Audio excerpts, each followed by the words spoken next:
Medical Amir заманбап жабдуулар менен жабдылган медициналык борбор. Биздин борбордон сизге керектүү дарыгерлердин баарын таба аласыздар. Ар кандай ооруларга карата анализ тапшырып, дарылансаңыз болот. Бизде үй бүлөлүк дарыгер, хирург, гинеколог, проктолог, травматолог, невролог, стоматолог, педиатр, терапевт, пластикалык хирург, флеболог, уролог, дерматолог, аллерголог, лор, ошондой эле клиникада геморрой, сүннөткө отургузуу, паховая грыжа жана пластикалык операциялар жасалат. Бала күтүп жаткан энелерди көзөмөлгө алабыз.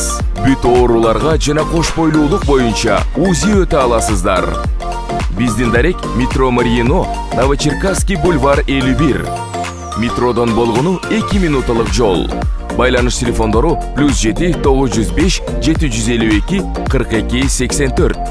+7 967 108 40 84. Ооруга асыл мекендеш. Камчыбек Ташиев кызуу талкуу жараткан мачество тууралуу билдирүү жасады. УКМК төрагасы Камчыбек Ташиев коомчулукта кызуу талкуу жараткан мачество боюнча пикирин билдирди. Бул тууралуу Атайын кызматтын башчысы бүгүн 8-июлда социалдык тармактагы баракчасына жазды. Эч кандай мачество деген нерсе жок, ким кабыл алса ошол жокко чыгарсын. Бул менин жарандык пикирим, деп жазды Ташиев.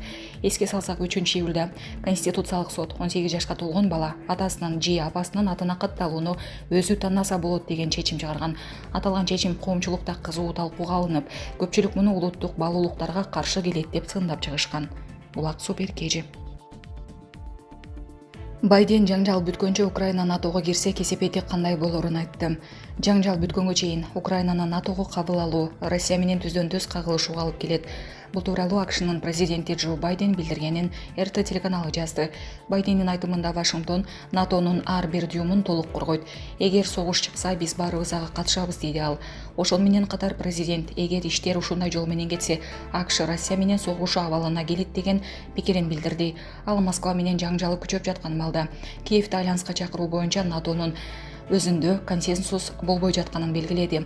Байден жаңжал бүткөндөн кийин Кошмо Штаттар Украинага Израиль сыяктуу коопсуздук кепилдигин камсыздап берүүгө даяр экенин билдирген. Бирок мындай чечим салгылашууну толугу менен токтотуп жана тынчтык келишиминде кол коюлгандан кийин гана кабыл алынышы мүмкүндүгүн белгилеген.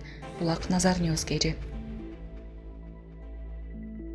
Польша Белоруссия менен чектешкен чыгарага аскерлерди жана техниканы өткөрө баштады. Польша өлкөнүн чыгышында аскердик позициясын бекемдөөнү чечти. Бул тууралуу Allsat News өлкөнүн башкы командачылыгынын басма сөз кызматына шилтеме берүү менен жазып чыкты. Биз чыгыш Польшадагы өз катышыбызды күчөтүп жатабыз. 12 жана 17 механикалаштырылган бригадалардын 1000 жоокери жана дээрлик 200 дана техникасы Польшанын чыгышына барат, деп айтылат билдирүүдө. Аскерлер Беларустун чек арасына жакын жайгашкан Подласия аймагына багыт алышат.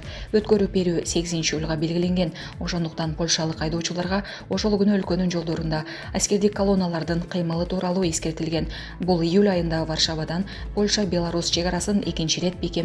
Айдын башында өлкөнүн ички иштер министрлиги кырдаалдын курчугушуна байланыштуу 500 полиция кызматкерин ал жака жөнөтүүнү чечкен. Ал топ Польшанын бул чек арасынын коопсуздугун камсыз кылган 5000 чек арачы жана 2000 жоокерге кошуларын белгилеген.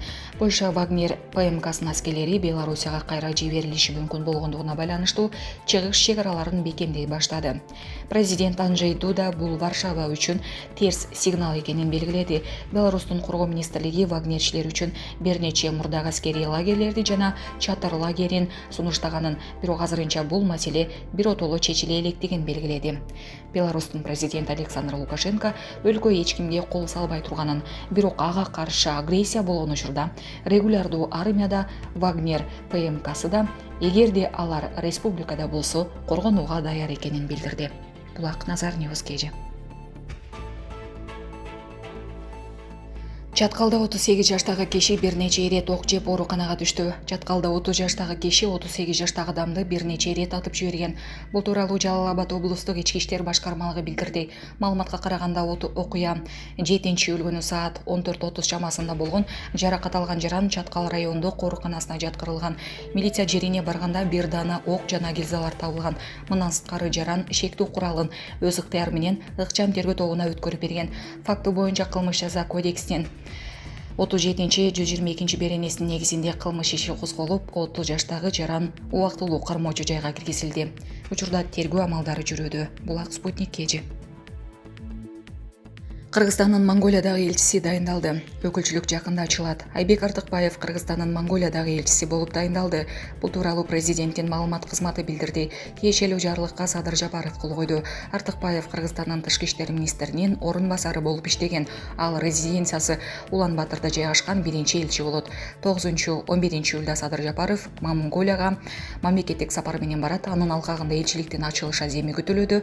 Буга чейин Монголиядагы элчилик кызматын Кыргызстандын Кытайдагы дипломатиялык өкүлү кошо аткарып турчу.